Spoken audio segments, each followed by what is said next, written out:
I may be that, Reeves said, rising, the cigar in his free hand. But I'm not here to discuss my finer qualities with you. Now where's the video? I'd like to hold on to my position long enough to honor some old debts. The colonel lay over on his side, his chest constricting, gripping his knee and barely suppressing the urge to vomit. Middle drawer, you son of a bitch. Take it and get out. Reeves took a small, unmarked video card from his pocket. He'd already found it in the drawer, but wanted to be sure of what it was. May I assume this is the only copy? He asked, the cigar caught in the corner of his mouth. Luckett realized he was a dead man. You're a filthy coward, he roared. Do you hear me? A filthy coward! Reeves squatted beside him, a frown creasing his face as he put the weapon to the colonel's head. I didn't come here to kill you, he said solicitously. But we both know you would have sent someone to kill me for reading that file. Burn in hell! Luckett made a desperate grab for the weapon, and was very nearly fast enough, though not quite. Reeves squeezed off the round in the nick of time, glad to have given the colonel a chance to go out fighting. He then wiped down the pistol along with anything else he had touched, locking it back in the safe and taking the file down the hall to the bedroom. He flicked on the light and knelt down to find Mrs. Loughton hiding under the bed. Don't be silly, he said, offering his hand to the terrified woman. I've never made war on women or children. Come on out there. Mrs. Loughton sat sniveling in a chair a short time later. Luckett's robe gathered around her as she sopped at her eyes with a tissue. A blonde with nice skin, she was sexy for being almost 50, around Reeves' own age. Is he dead? She whimpered. Very, Reeves said, setting the cigar down in the ashtray on the nightstand and fluffing one of the pillows. Were you in love with him? She shook her head despondently. No, I liked him a lot. You're going to kill me, she blurted. Reeves went around to remake her side of the bed. I've already told you I'm not going to hurt you. What I'm going to do is take you home, and then you and I are going to keep one another's secrets, which I'd say is more than fair. She watched him tighten up. Why would you trust me? He finished and picked up the cigar, eyeing the file beneath the lamp. Let's just say I've learned something tonight that makes me much less worried about the immediate future than I might otherwise have been. Now go get dressed while I make a quick call. General Loughton's wife gathered her clothes and stepped into the master bathroom, closing the door. Reeves took her chair and pulled a satellite phone from inside his coat pocket, dialing a number from memory. The phone rang a number of times before it was finally answered. I hope this is important, said a tired voice. Jack, it's Reeves. Listen, I've got a file here you need to see, and soon. Classified? Oh, yeah, and then some. Looks like there's a real nightmare headed our way. And this one's right up your alley. Chapter 1. Jack Forrest raised his head in launch control, cocking an eyebrow and listening as the heavy steel door above was pulled to and secured. A slight grin crossed his face as he returned his attention to a textbook on heavenly bodies. Wayne Ulrich trotted down 3 stories of a steel staircase and crossed through the common areas into launch control, where he stopped in the doorway and stood watching unhappily as Forrest sat reading. Forrest glanced up from the book just long enough to see the crease in his friend's face. What's got your feathers in a ruffle? Ulrich crossed the room and tossed a clipboard onto the console near Forrest's feet. 3 more names have magically appeared on the roster, he said, hands on his hips. Any idea how that happened? I wrote them in with my magic pen, Forrest said, dropping his feet to the deck and posturing up in the squeaky old government chair to stretch his back. A lean, muscular man of medium height, Jack Forrest was 35, with a relentlessly sarcastic disposition. He had flinty blue eyes and chiseled features, thick brown hair cut high and tight in military fashion, and a 2-inch scar on his chin where he'd been struck by a rifle butt years earlier during the Second Gulf War. Got a problem with that, Stumpy? Ulrich was the exact opposite. A die-hard pragmatist, He and Forrest had made unlikely friends during their Special Forces training in Fort Bragg, North Carolina. He walked with an almost imperceptible limp, having lost his left foot in Afghanistan to an IED during the summer of 2006. Tall and slender with wispy blonde hair, pale blue eyes, and a thin mustache, he was dressed in digital camouflage trousers and a black Under Armour t-shirt. "You're damn right I do," he pointed at the roster. "Do you realize how much extra food I have to come up with every time you add even a single name to that list? 2 meals every day for 18 months. Times 3 people, that's 2,190 goddamn meals, Jack. Do you know how much food that is? I can't just run down to the supermarket, fill up the family station wagon, and call it a day." "So, rent another truck," Forrest said, tossing the heavy book on top of the roster, then lighting a Camel cigarette with a brass Zippo lighter. "Come to think of it, rent 2 and take Kane with you." He tossed the lighter onto the book and rocked back in the chair. "You're missing the point," Ulrich said. "People are going to notice. So when word finally gets out, and it's gonna get out, somebody could remember us hoarding all that food, and they just might come looking for it. Then drive to Colorado for the food," Forrest said, taking a drag from the cigarette. "Hell, drive all the way to Vegas for all I care. Only do me a favor while you're there and visit a hooker, will you? You get cranky when you haven't had your ashes hauled." "My ashes haven't got anything to do with it," Ulrich insisted, though both men knew that he would never cheat on his wife, Erin, who was waiting back in North Carolina. "There are 48 names on that list, and that's not counting the 5 of us and our families. How many more people do you plan on having down here? 80? 100? This old septic system's only going to assimilate so much shit, you know?" "What? You haven't crunched the numbers on that yet?" Ulrich bridled. "I haven't got the slightest idea how much a single person shits in a year." "Then I suggest you call one of those septic pumper companies and find out." Ulrich hung his head with a weary sigh.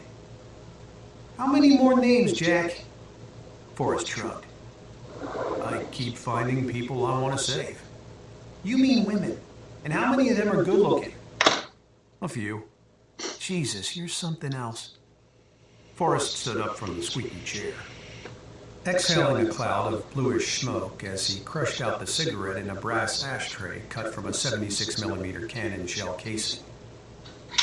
"Who do you suggest we save, Wayne? If not women and children? Sweaty biker types who'd kill us all the first chance they got? Old men and women who are going to be dead in a few years? How about some asshole businessmen? I put single mothers on that list for good reason. We get too much testosterone down here and we're asking for trouble."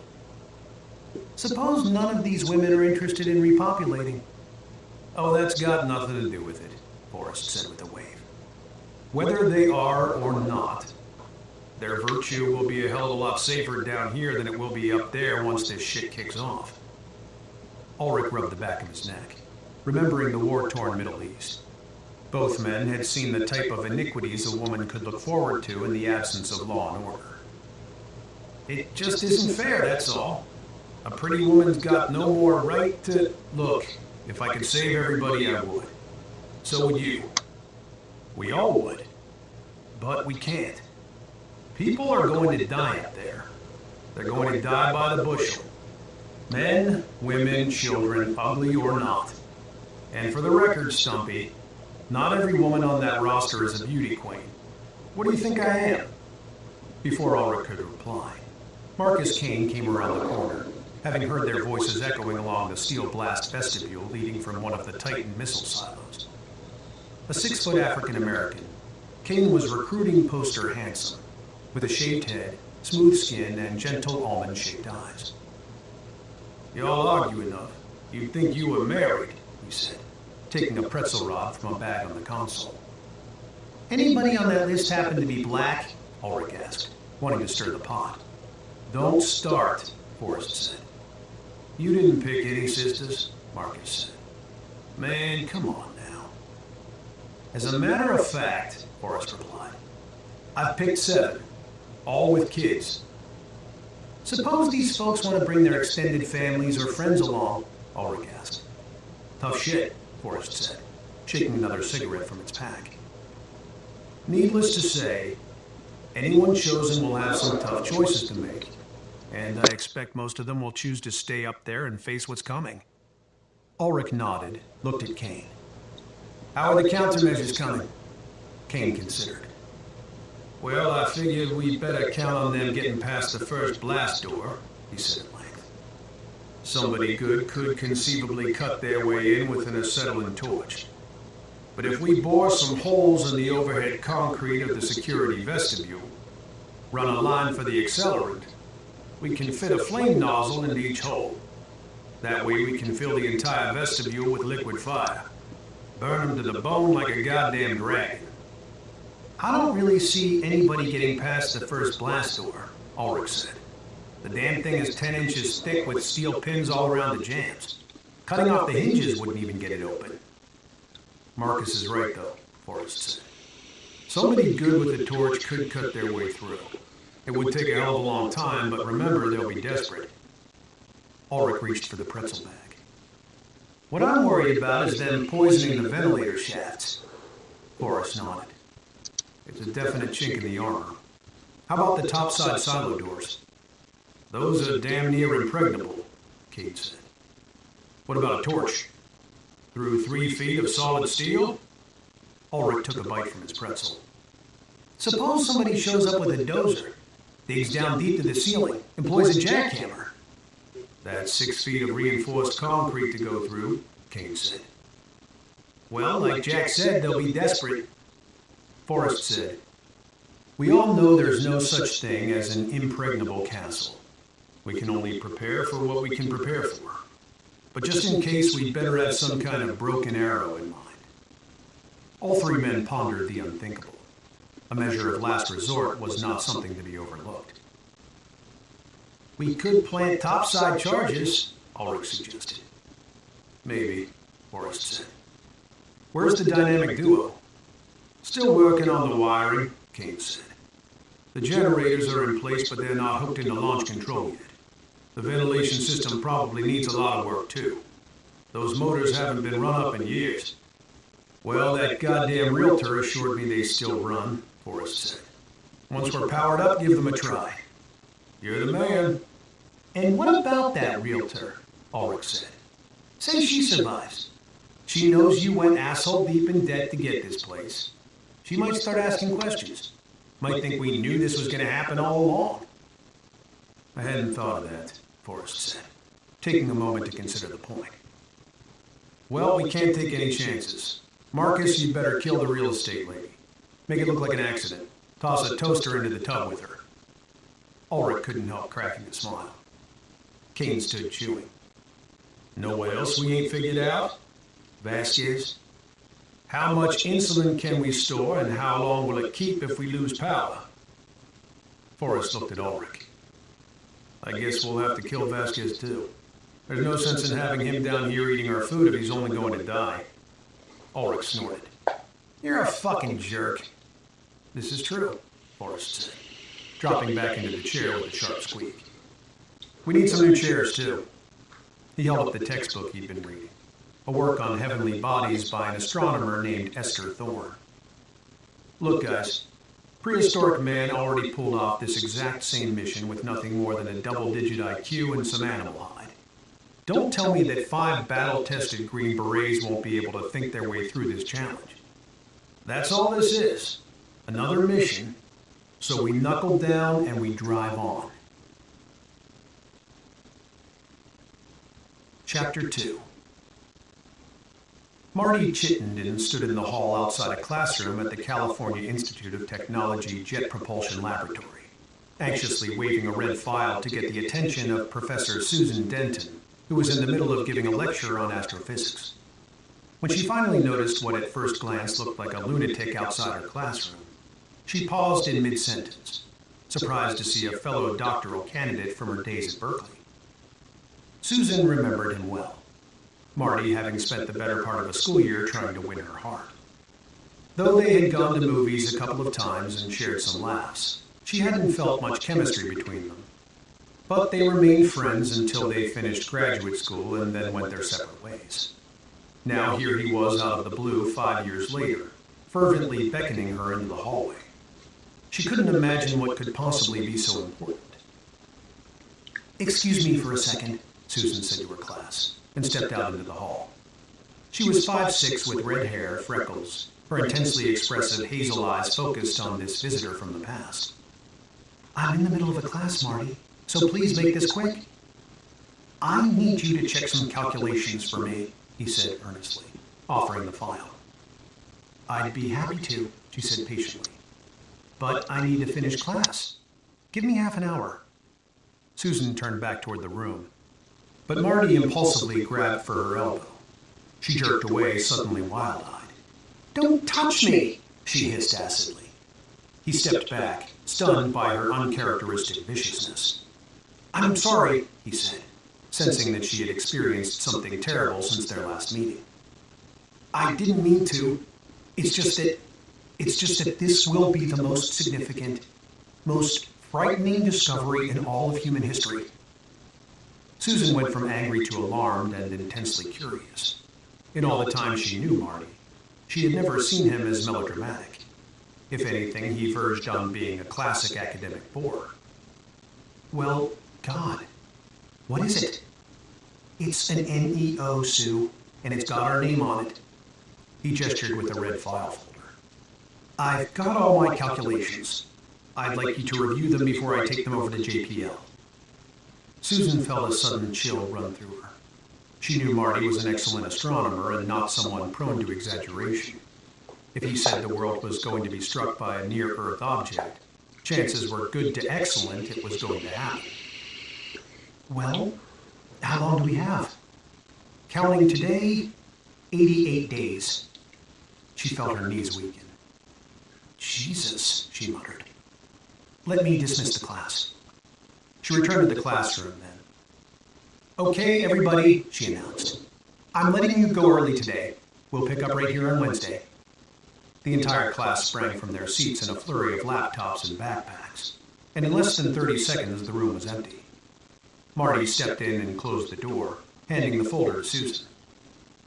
She sat down at a student desk and skimmed through it, her almost savant-like mind checking Marty's computations on the fly. "This can't be right," she muttered, searching desperately for a miscalculation. "Marty, are you sure this isn't a comet? It's moving at over 100,000 miles an hour, for God's sake." She sat chewing the end of her hair, as Marty had seen her do so many times in the past in the library at Berkeley. The idiosyncrasy was all the more endearing now. Why hasn't anyone else spotted this thing? She wondered aloud. Marty had gone to the window to gaze out over the Caltech campus 2 stories below. "Because it's not coming from the asteroid belt," he said, referring to the asteroid field orbiting the Sun between Mars and Jupiter, where the majority of NEOs were thought to begin their journey. "It's an ancient rogue, Sue. It came out of deep space, and it's probably been traveling 500 million years to get here, maybe longer. But at 2 miles across, it's huge. Somebody should have seen it sooner." "Yeah," he said, turning around. "But remember, Jupiter was hit back in '09 by a comet so big that it left an impact scar in the Jovian atmosphere the size of the Pacific Ocean. And no one knew a thing about it until after it had happened. What's more, it was only an amateur astronomer who spotted the scar." "How big was the comet that wiped out the dinosaurs?" she asked. "The one that hit the Yucatan." "The Chicxulub bolide was nearly 6 miles across. It hit with an equivalent force of 10 teratons of TNT and left a crater 100 miles wide. This sucker is only a third the same mass, but it's likely moving much faster."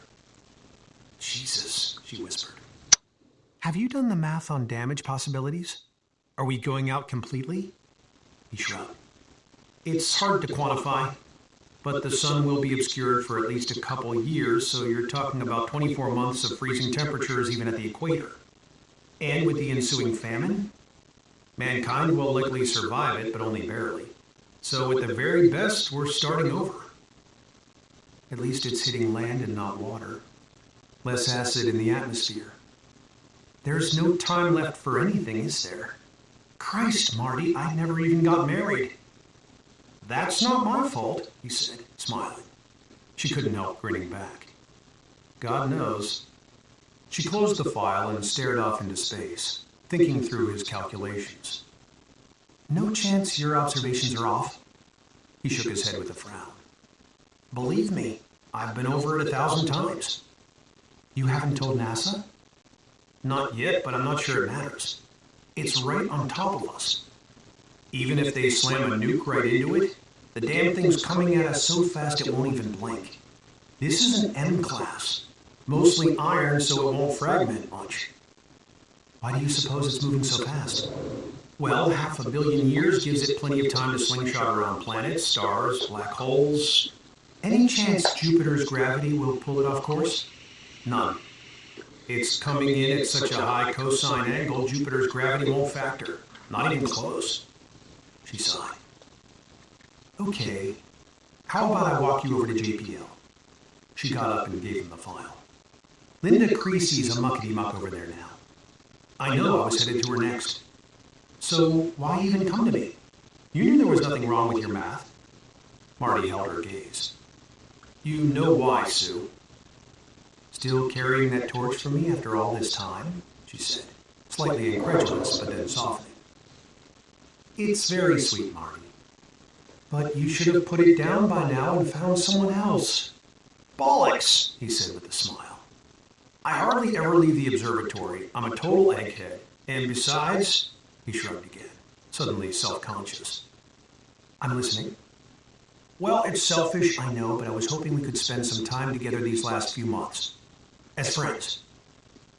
And then what? She said quietly. Imagine we survive the impact and the subsequent firestorm. I could take care of you, he offered, his voice thickening. I could make sure you don't suffer. Susan hadn't had time yet to think that far into it. I'm sorry for the way I spoke to you in the hall. That's all right. I'm sorry for grabbing you. I wasn't thinking. She shook her head. No, I overreacted. I was attacked a year ago. Raped, actually. There's no way you could have... I've been jumpy as hell ever since. I'm sorry, he croaked, staggered by the news and hard-pressed to prevent it from showing on his face. He grabbed me from behind, she went on. Pulled me down between some parked cars. Had a knife. I've never told a soul. She looked him in the eyes then. I can't believe how easily I just shared that. Marty wasn't sure what to say. All he knew was that he wanted to hold her. Anything you ever need, Sue, I'll be there. She felt strangely touched by his devotion. Can you promise you won't let it happen again? After things get bad? I promise, Sue. I'll take care of us both if it gets to that point. Thank you, she said, amazed at how intimate the conversation had quickly become. I'm not sure I could, in any event. She shook her head and forced a smile. You know what, she said, suddenly hopeful. I'm so scared now that if you told me you made this all up just to get in my pants, I'd be so relieved I wouldn't even be mad. He smiled sadly. You know me, Sue. I'm not nearly clever enough to think up a scheme like that. She touched his arm. Let's go see Linda. Is she still her sweet self? Susan laughed. Even sweeter. When Linda Creasy walked into conference room 2B on the far side of campus at the Jet Propulsion Laboratory, she was more than a little surprised to see Marty Chittenden sitting down at the table beside Susan Denton. Oh, she said, noticeably less than pleased. Hello, Martin. I wasn't told you were here. It's been a while. A few years. I read your piece last year in Astronomy Today, she replied. It wasn't bad, for supposition. She was an attractive yet somehow unpleasant-looking woman with a slender face and straight black hair that stopped at the base of her neck. So, what can I do for the two of you? Marty noted the increased air of superiority about her and sat forward in his chair. I'm sorry to drop in unannounced, but I've got something very important to show you. Oh, Linda said, taking a seat at the table. What do you have?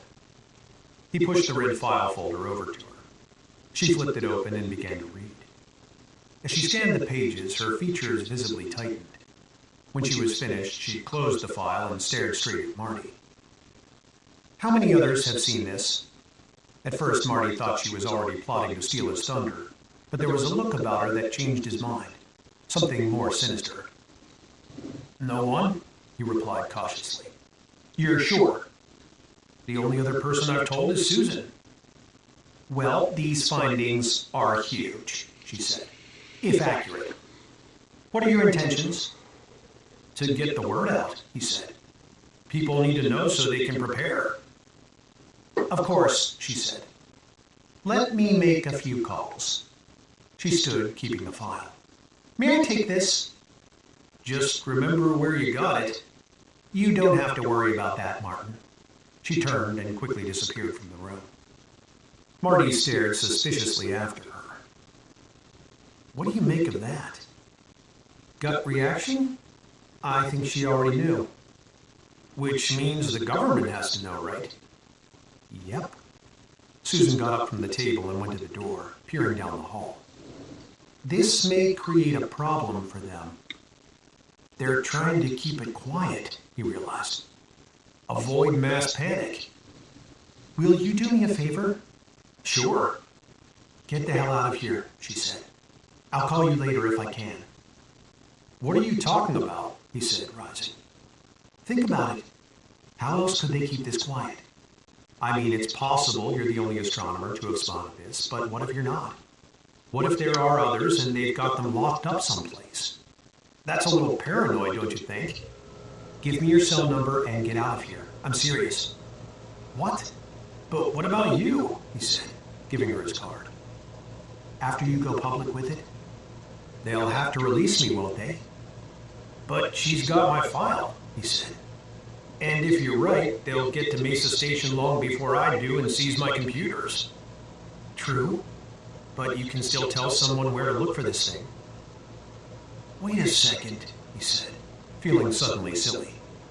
Are you sure about this? Linda's always been a cold fish, Marty, but I've never seen her so calculated. Look, if you won't leave the building, then go wait in the ladies' room and stay there until I come get you. All right, he said, but I'm going to feel pretty stupid if we're making a big deal over nothing. He left, entered an empty ladies' room just up the hall, and slipped into a stall to wait. Barely 10 minutes later, two men in dark suits appeared in the doorway of the conference room. Are you Susan Denton? The taller of the two asked. Yes, she said, her stomach fluttering. Who are you? Where is Martin Chittenden?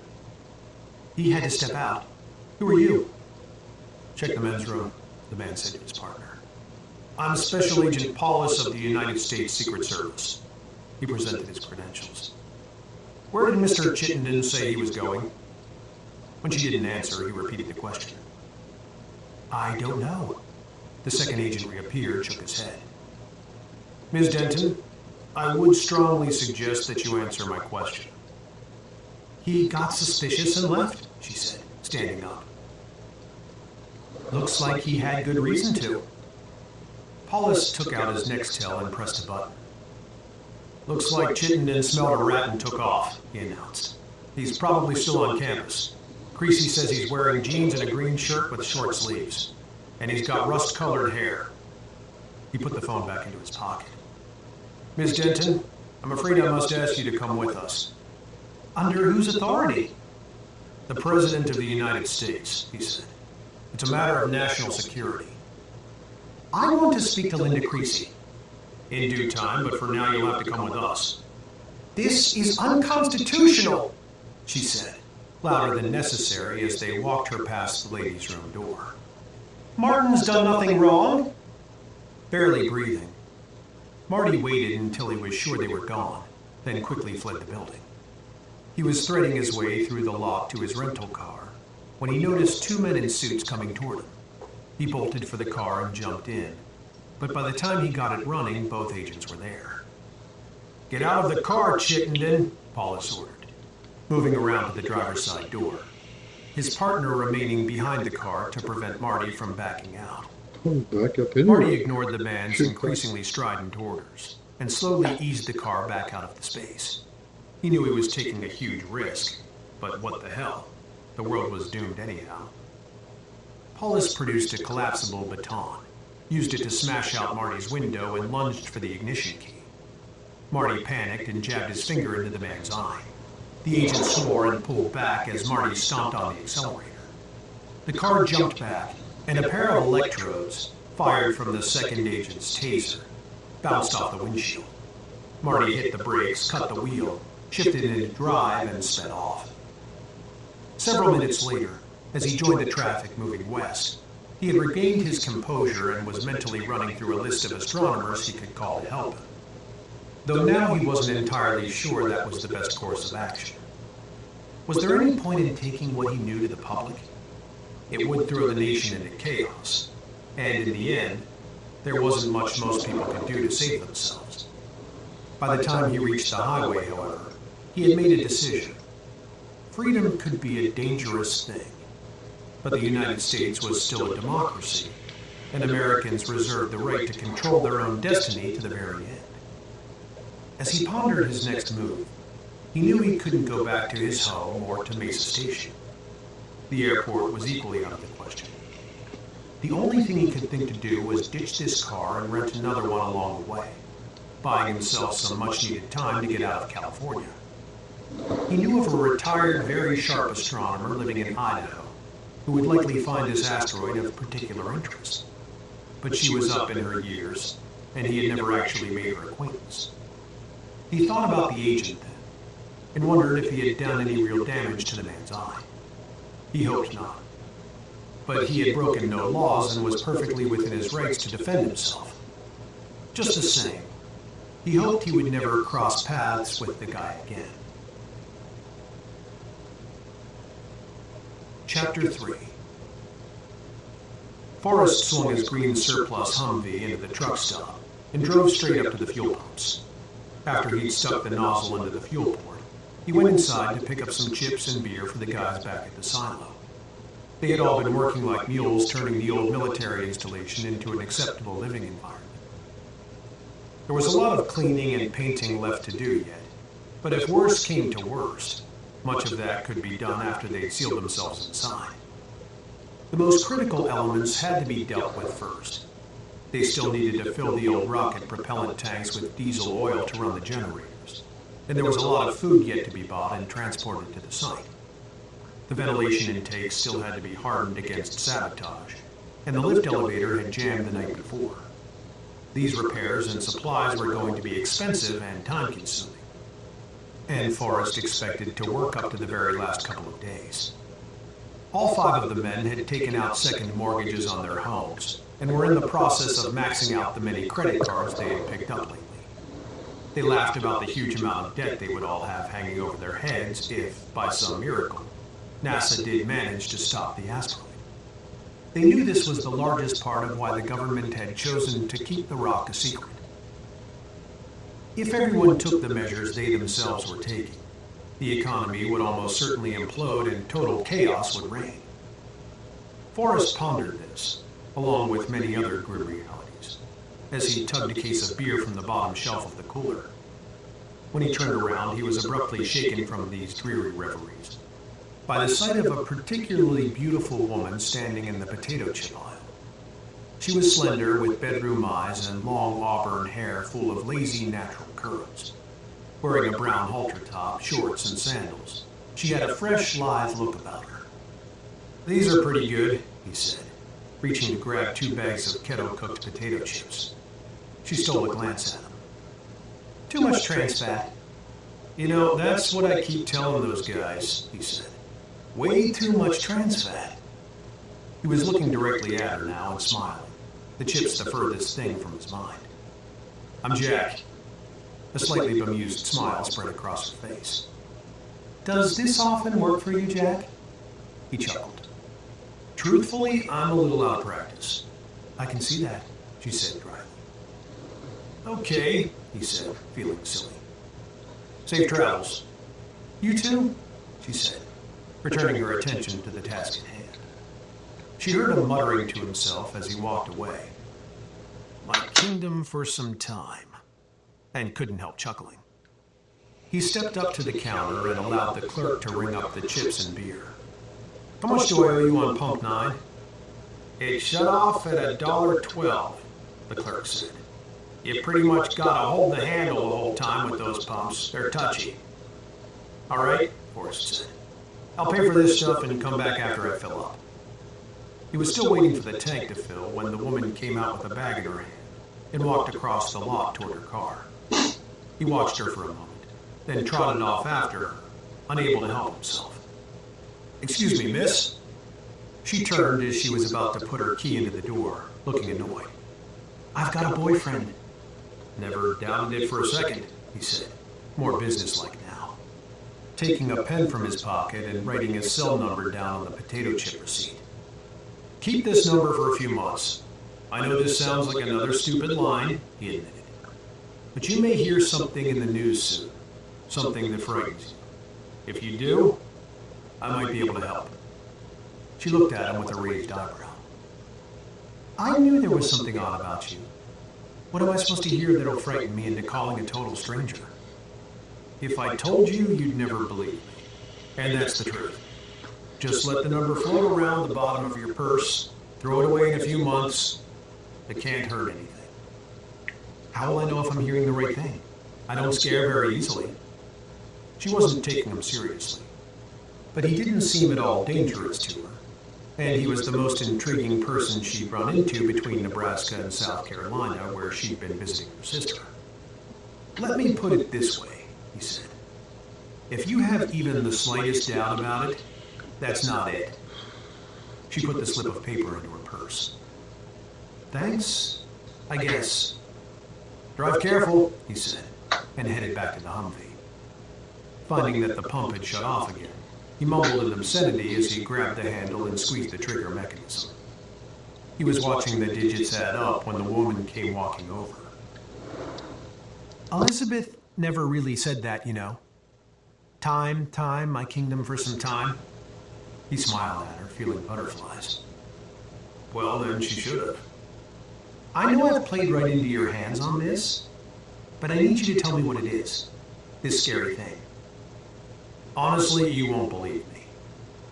After considering the situation for a moment, she took the receipt from her purse and stuck it under the wiper blade of the Humvee. I'm over it, she said, and turned to walk away.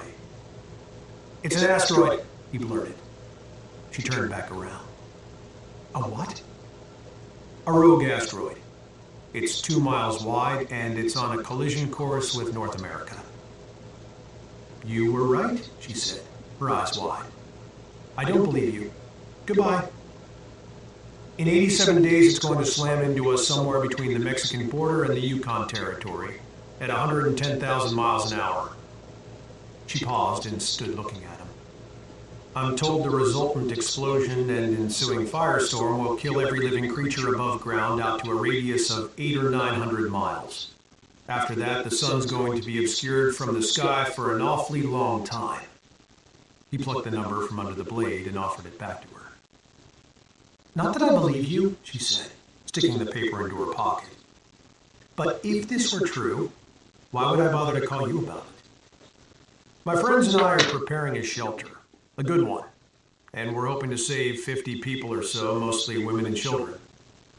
And why would I be so lucky? He shrugged. Look in the mirror. Her eyes narrowed. Hey, I know how that sounds, but you asked. She studied him for the slightest hint of guile. Well, you're either a damn good liar, or you're crazy enough to believe what you're saying. I'm going in to pay for my fuel, he said. If you're still here when I get back, maybe we can talk some more. When Forrest returned, the woman was back across the lot leaning against her car. He drove over and parked beside her.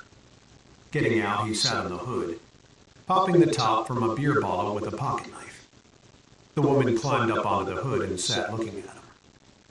I'm normally a level-headed, commonsensical person, so why the hell should I believe you?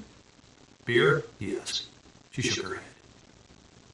Maybe it's because a good friend of mine at the Pentagon broke about 20 different federal laws telling me what I just told you. Or maybe I just have an honest face, he added with a grin. She couldn't help returning it, trusting him half for real and half for the fun of it. Aren't they doing anything about it? You've heard about those 2 high-tech satellites NASA's planning to launch into space? I don't watch much television, but I'll take your word for it. The rockets are actually ICBMs, modified to look the part, but they're carrying nuclear payloads, not satellites. So they're going to blow it up? The first warhead will try to blow it off course as it goes by, he said. When that doesn't work, they'll park the second one in front of it and allow the asteroid to slam into it, which isn't going to work either because it's coming too goddamn fast. Will they ever tell us? I expect it to leak, probably sooner than later. He took a drink from the beer. But so far they've managed to keep it secret. And you're not lying to me? She said. You're not crazy? Oh, well, I am a little crazy, but I'm not lying. How'd you get that scar on your chin? Rifle butt. Did it hurt? I don't know. I was out cold. She chuckled. If my buddy Wayne hadn't shot the guy off of me, I'd be dead. This really isn't funny, is it? She said. Assuming you're telling the truth, I mean. It's frightening as hell if you ask me, he said. But what good's pissing down our leg gonna do? Not much. Where's this supposed shelter of yours? How big is it? That's a secret. But it's not too far away and it's big enough. He explained to her how long they would have to live underground and why. And then he told her about his friends and some of the people who would be joining them. We're not survival nuts. We're just 5 guys trying to save some extra people while we're busy saving our own asses. Have you given any thought to the psychological effects of living underground for 18 months? She asked. I hope you've added a psychiatrist to the mix. Forrest had never even considered it. Damn, that's probably a good idea. Suppose you're telling the truth, and I decide to take you up on your offer. Can I bring my boyfriend? Or do I belong to you in this little fantasy of yours? He laughed, liking her. You sound like someone else I know. Yeah, you can bring him, so long as he's not prone to violence. What about our parents? He shook his head. Just like that? I'm sorry, but there's... No, she said, cutting him off. I get it. What you're saying makes perfect sense. I'm just seeing how deeply you've thought into this. He looked at her. What do you do? Are you a psychiatrist? No, that's my boyfriend. I'm a sociologist, she said. What you're proposing is really kind of fascinating. We discussed similar types of hypotheticals in school. She hopped down from the hood and shook her hair out with her hands, instinctively aware of how that would affect him and not minding. I sure hope you're lying, but I'll hold on to your number. I'm Jack, by the way. It's been interesting, Jack. She walked around to the other side of her car. No name? He asked. I'll tell you my name if we ever meet up again. How's that? Until then, you're just some nut I ran into at the truck stop. Safe journey, beautiful lady. You too, Jack. She paused before getting into the car. It's one of those old missile silos they've put up for sale out here, isn't it? He smiled. I made it all up. Probably, she said. He caught a glimpse of her license plate as she drove off. Vernica. Veronica, he said, jumping down from the hood. That works. Chapter 4. Even in the dark, Marty Chittenden could see the 2 agents in the gray sedan down the street from the home of Esther Thorne. He suspected they had probably tapped into her phone as well, so he was glad he hadn't called ahead. He had never met Mrs. Thorne, but he knew she had once been a highly respected astronomer at the Gemini Observatory in Hawaii. And he suspected the Secret Service had found her textbook on heavenly bodies in his office. He took a brand new pay-as-you-go phone from his pocket and dialed Susan Denton's number, realizing he was taking a risk. Hello? She answered. Hey, it's me, he said, relieved to hear her voice. You okay? Marty, where are you? You have to come back. No can do, Sue. I only called to make sure you were okay. I've signed a confidentiality agreement, she said. Linda said you'll get the same deal if you come back. He snorted. Sure I will. Listen, I gotta go. They might be listening. Talk to you soon. But Marty? He tucked it back into his pocket and moved off through the shadows. Creeping along between the houses, he made his way through several backyards and over fences. In the night, no one noticed him except for a dog barking in a kennel. Arriving at Esther's back porch, he waited several moments to be sure no one was watching, then knocked at the door. A short time later, the back porch light came on and Esther peered out the window. She was of medium height and wore her long gray hair in a single braid that came over her shoulder. Her grayish eyes were keen and alert, just like the photo on the back cover of her book, only older. Who the hell are you? She said. My name is Martin Chittenden. I'm an astronomer with the Mesa Station Observatory in Flagstaff. I'm here because I need your help. I know you from your college textbook, Heavenly Bodies and Their Origins. Esther Thorne opened the inside door and stood leaning on her black lacquered cane. She looked him over and said, Why the hell are you at my back door? Because I don't want anyone to see me, he said. Mrs. Thorne, I need to talk to you about an NEO that's going to collide with the Earth in 86 days. An NEO, she said, visibly confused. Why don't you want anyone to see you? Because the government is trying to keep it a secret. Mrs. Thorne, if you'll just give me 5 minutes of your time, I can explain. After deciding that Marty looked a little too soft to be a dangerous criminal, Esther unlocked the storm door and let him in. You try anything, boy, and I'll crack you over the head with this thing. She gestured with the cane. No, ma'am. I'm only here for your help, honest. She led him into the kitchen where they sat at the table. Esther put on her glasses and took a hard look at him in the light. Boy, you need some sun. Well, I burn easily, he said. And I'm usually asleep during the day. I remember those days well enough. She sat back in her chair with her right hand propped on the cane. I prefer sleeping nights now. It's better for my constitution. I'm sure it is, he said. Is Ben Stafford still down there at Mesa Station? Marty shook his head. I've never heard that name. He must have left before I was hired. No, he didn't, she admitted. I made him up. Marty smiled. What about Ben Gardner? Now, that's a name I remember, he said. He retired a year before I came on. So you drove all the way to Idaho just to see little old me, eh? I sure did. Well, I don't know whether I can help you, she said. There have been so many discoveries since I retired, I'm not sure I even speak the language these days. I'm sure you speak the language as well as ever, Mrs. Thorne. Call me Esther. Will Thorne died 25 years ago. Okay, Esther, he said, smiling. So this might be a little hard to believe. But 2 months ago, I spotted an asteroid that has turned out to be on a collision course with Earth. It's which class? M class, mostly iron. He was glad she was still sharp-witted. And after making sure that it was definitely going to hit us, I took my... How big is it?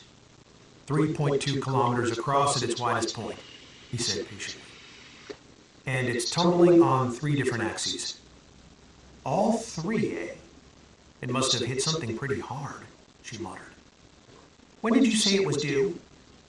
It's due to hit North America in 86 days. Velocity? It's fast, he said. 30 miles a second. Esther made a face. That's pretty fast for an asteroid, she said thoughtfully. It can't be coming from the belt. No, he said, shaking his head. It's coming from the high north, almost straight down from the pole. Not quite, but close. So it's coming from the great beyond then, she said. I believe so, he said, recalling the term great beyond from her book. I'm not surprised so few have seen it, nor that the government wants to keep it a secret.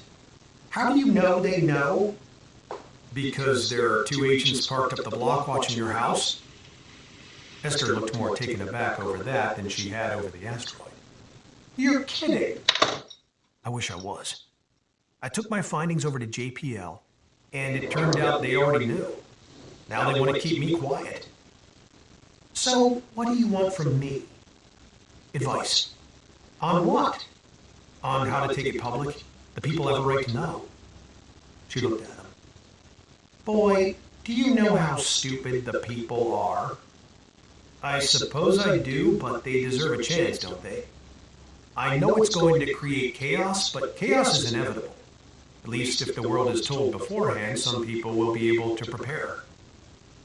Oh well, some people are preparing. You can safely believe that. The wealthiest passengers always get first crack at the lifeboats. I guess that's the part I don't like, he said. The passengers in steerage deserve the same chance. Esther smiled. You do know that it won't much matter, don't you? Mankind is only barely going to survive this, and only the most barbaric of us at that. It's going to be a lot like starting over from the Bronze Age, only much less civilized. But if we can get word out now, he said in earnest, there are people out there with the resources to manage civilized attempts. And they'll be hunted by the barbarians, Esther persisted. But you're right.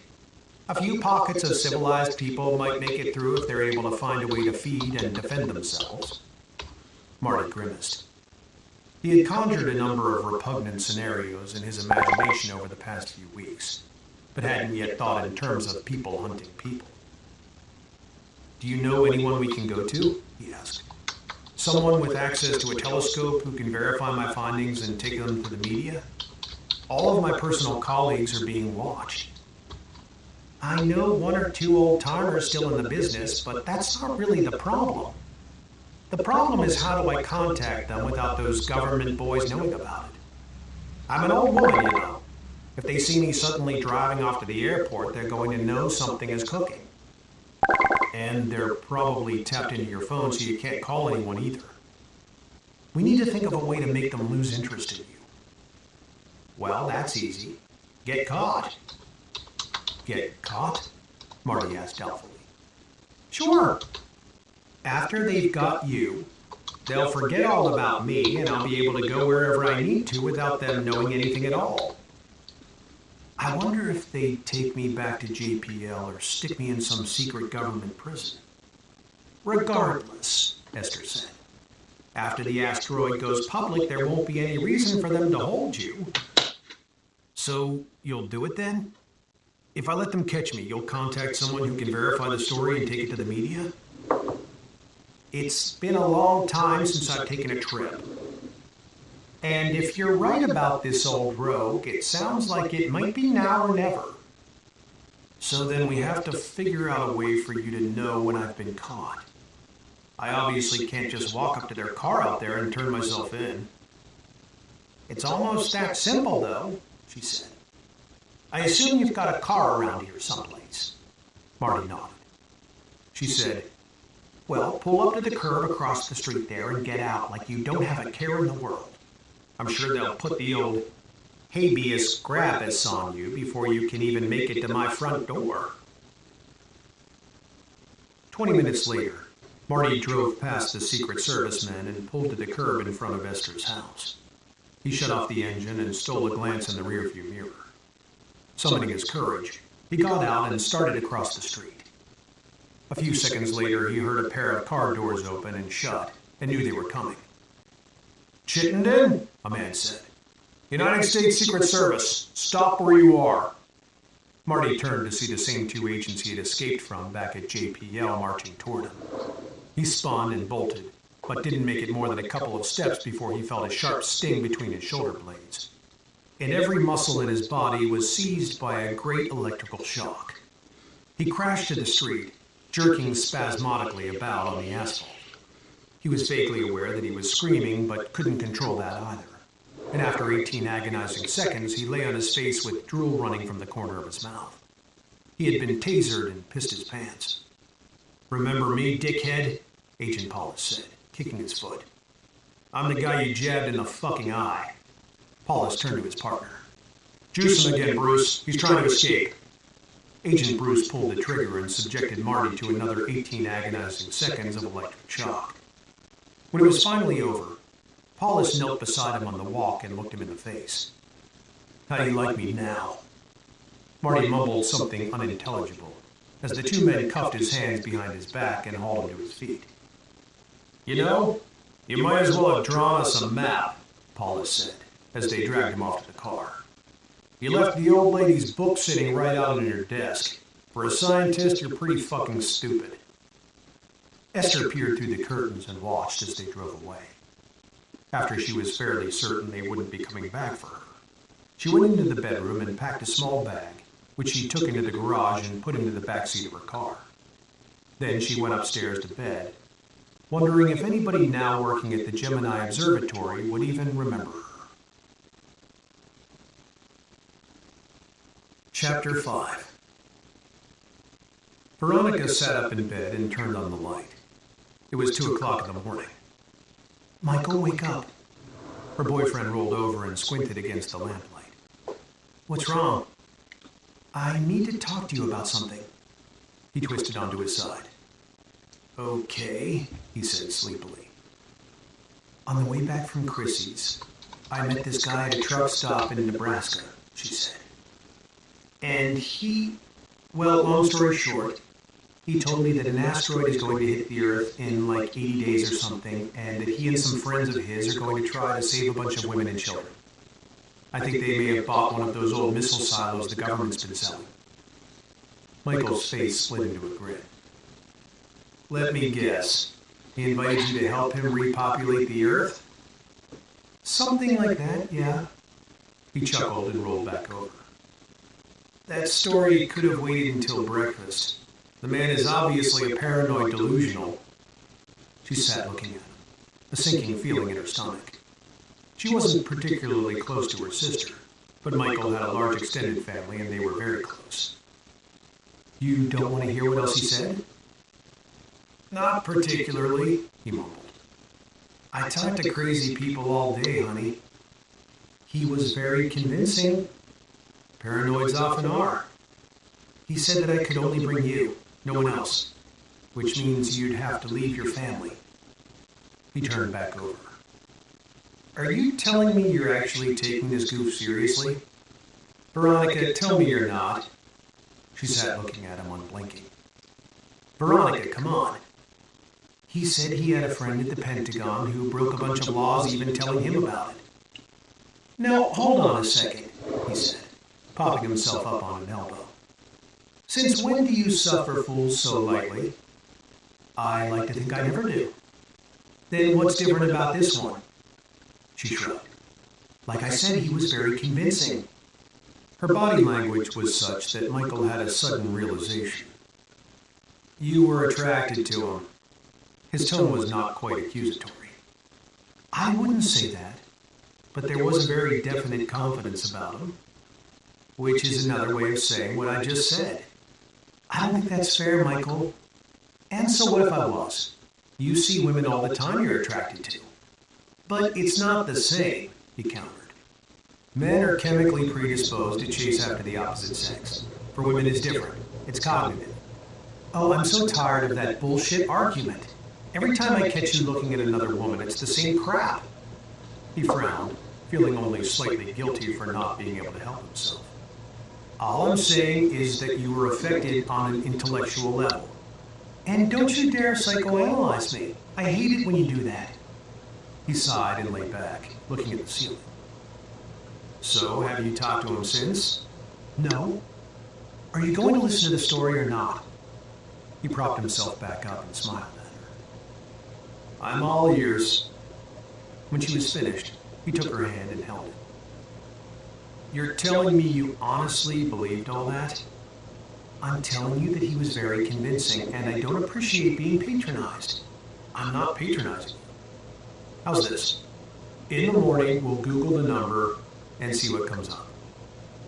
I've already done that as a matter of fact, and nothing came up on that specific number, but I did discover that it's the same exact area code and prefix as the goddamn Pentagon.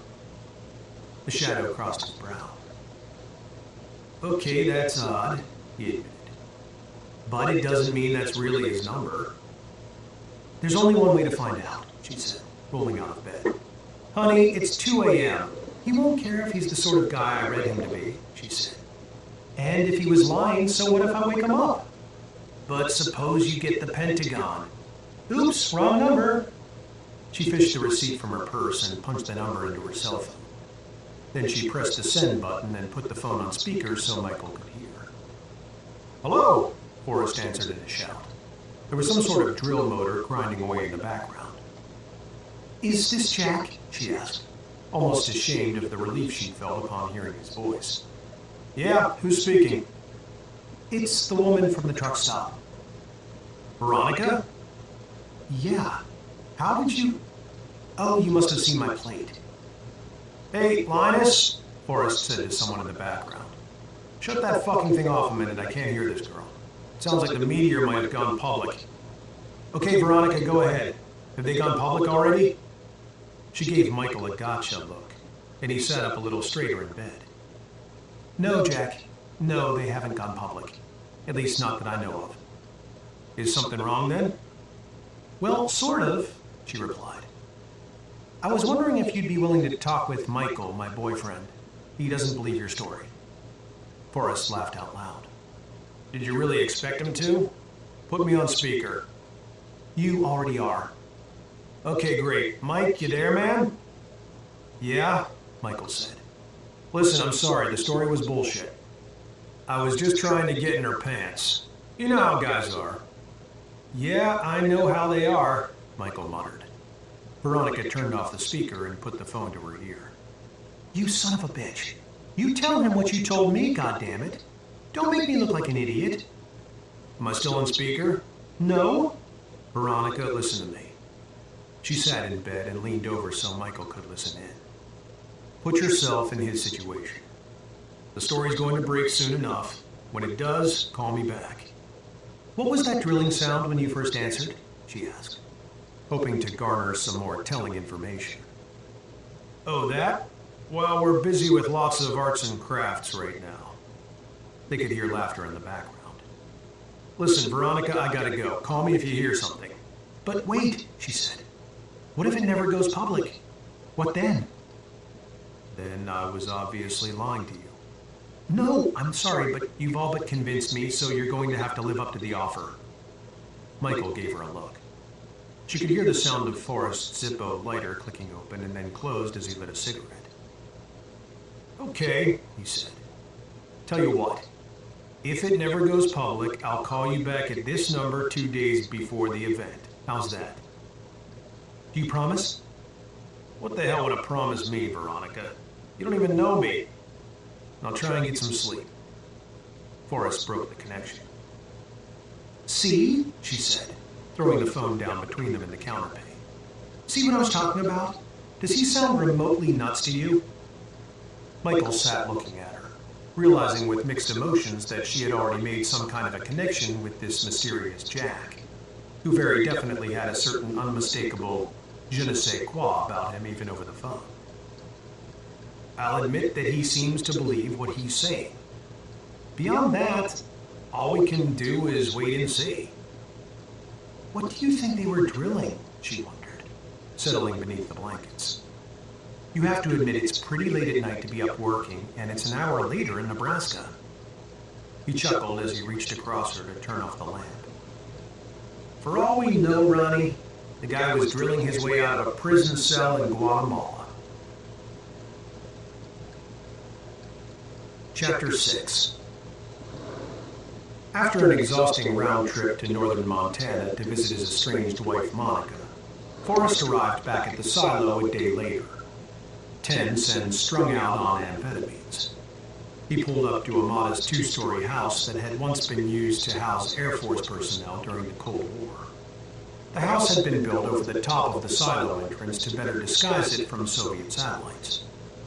Ulrich stood on the porch of the house, watching as a giant black German shepherd jumped out of the Humvee and ran across the yard to pee on a 50-gallon drum of diesel oil that was yet to be taken below. We running a kennel service now? Forrest gave no indication he'd heard Ulrich's dig as he went about unloading the back of the Hummer, stacking 50-foot bundles of NMB-type wire and 5-gallon buckets of latex paint neatly off to the side. Ulrich came down the stairs and over to the truck. "You expecting burglars or something? That's another mouth to feed." Forrest stopped and looked at him in the light of the cab. "Are you intentionally being an asshole, or do you really not recognize him?" Ulrich turned for another look at the German Shepherd. "You've been all the way to Montana and back? Jesus, you must have driven non-stop both ways." "Yeah, well, Benzedrine's a wonderful thing," Forrest muttered, grabbing up 2 buckets of paint as if they weighed little more than a pair of barracks bags and heading for the house. Because of his prosthetic foot, Ulrich grabbed a single bucket and followed him. They set the buckets down in the hall and went into the kitchen, where Forrest took a couple of beers from the fridge, knocking the caps off against the edge of the counter and handing one to Ulrich. Forrest gestured at the dog with the bottle. "He eats a 50-pound bag of dog food a month." He took a pull from the beer. "So we'll need at least 24 bags. And be sure to get Purina. Don't buy any of that generic shit. And get a bunch of those milk bones too, 50 boxes or so." "That's like 600 pounds of dog shit somebody's gonna have to scoop up. And it sure as hell won't be me," Ulrich said. "Nobody's asking you to," Forrest replied testily. Ulrich glanced over his shoulder as the dog trotted through the house, sniffing everything in sight.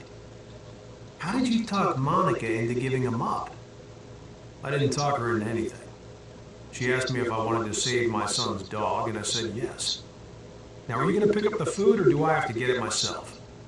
Linus Danzig stepped into the doorway and stood looking at the wolf-like dog trotting around the kitchen. He was a big country boy in his late 20s, wearing nothing but a pair of purple underwear. "Fuck are you made up for?" Forrest asked irritably. Danzig shook his head and disappeared back down the hall, realizing Forrest was in one of his moods. Ulrich drank deeply from the beer and had a seat. "Want to tell me about it?" He put his feet up on the table. "Nothing to tell," Forrest said, ripping the cellophane from a brand new pack of Camels. "She don't want to live underground, and she ain't gonna. But then I already knew that." He smacked a cigarette from the pack, lit it with a Zippo from his pocket, and stood leaning against the sink staring at the floor. "I can help you kidnap her," Ulrich said quietly. Forrest looked at him, his eyes welling with tears. "I'd never do that to her. She'd kill herself below ground the first chance she got. Hell, if it wasn't for her horses, she'd have done it by now." Ulrich sighed and rocked back, the wooden chair creaking beneath the strain. "There's a lot that's unsaid, Jack, but you know I think the world of that woman." Forrest nodded, drawing pensively from the cigarette. "She's just so full of anger, Wayne. She never shows it, but it's there, right below the surface. Christ, that woman's angry. And she has every right. You guys lost your son. And who knows, maybe if I hadn't talked you into that last mission..." Forrest held up a finger, banishing the thought. "You never talked me into anything I didn't want to do. Monica knows that. She's no more angry with you than she is me. Who she's really pissed at is him." He pointed up at the ceiling. Ulrich looked at his boots. "Want to cash it in?" he said suddenly. "We can give the silo to the trio and go to Montana. Aaron will agree to it. Taylor too, probably. Hell, those women were all thick as thieves at one time. And they miss Monica." Forrest smiled wanly at his friend, knowing the offer was genuine. "Even if Monica wanted the company, which she doesn't, there's no way I'm letting any of your wives die if I don't have to. One's enough." He crushed out the cigarette in the sink. "I'm gonna go bring the rest of that shit in. I picked up some new office chairs too, by the way, since that request seems to have gone in one ear and out the other. Yeah, I don't have enough shit to buy without having to worry about your creature comforts. And there's a lot of assembly required," Forrest added with a chuckle. "So get the dynamic duo to put them together in the morning." He took Laddie outside with him, and the moment he was gone, Danzig reappeared in the kitchen doorway with Oscar Vasquez. Marcus Kane was asleep in the silo below. "Is he okay?" Danzig asked. Ulrich tipped his beer and looked at them. "You know who's going to have to police up all that dog shit, don't you? He sure as hell isn't going to do it." Vasquez grinned. "And that dog shit is going to be big, Vato." Danzig laughed, both of them cracking up at the look appearing on Ulrich's face. "Since you two dickheads are up," he said, dropping his feet to the floor, "we just got some new office chairs that need..."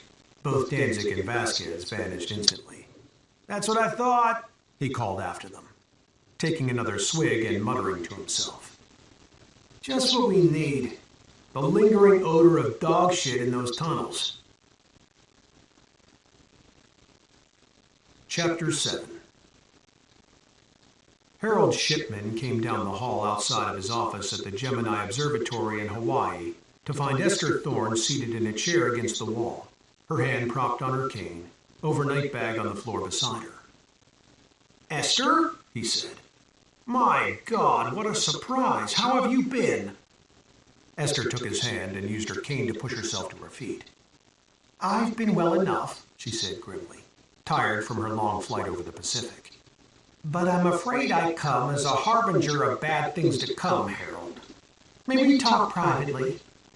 "Yes, of course," Shipman said, puzzled but amused to see that Esther had barely changed since the last time he'd seen her nearly 10 years before, when she was his senior at the observatory. "You should have called, Esther. I could have made arrangements." "There's time enough for arrangements," she muttered, watching him put his key into the door. Shipman took up her bag and allowed her to precede him into the cluttered office that had once been hers, inviting her to sit across from him in one of the two chairs before his desk. "So what in the world brings you all this way?" he asked. "Thor's hammer," she said, her old gray eyes unblinking as she allowed the silence to gather. Shipman did not immediately respond,